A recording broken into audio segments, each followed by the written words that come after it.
problem-solving question, as you can see, about eggs. So the situation is the retailer purchased the eggs for $2.80 per dozen. He sells them for 90 cents per every 3 eggs. And we're trying to figure out how much does he make if he sells 5 dozen. So he has to buy 5 dozen, then he sells them. So the first thing I would say here is we're dealing in dozens, so let's not overcomplicate it. Let's keep things in terms of per dozen.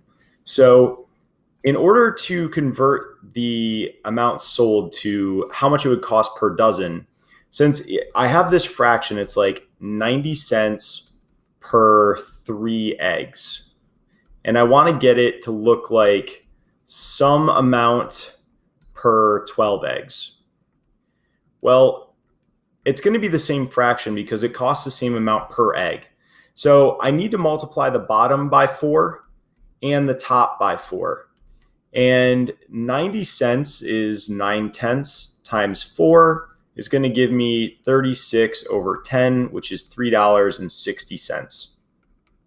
So it's going to cost $3.60 for someone to buy his eggs. So when he sells them, he makes $3.60 per 12, which is a dozen.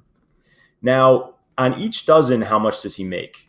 Well, he sells them for 3.6 and he buys them for 2.8. And this subtraction is just like if you were doing subtraction without the decimals. We have to borrow from this 1, and this is going to become a 2 here. We borrow the 1, it's 16 minus 8, gives us an 8 in that column. And then the 2 minus the 2 gives us nothing. It's 0.8. So he makes 80 cents per dozen because that's how much he would sell a dozen for and how much he had to pay to buy a dozen.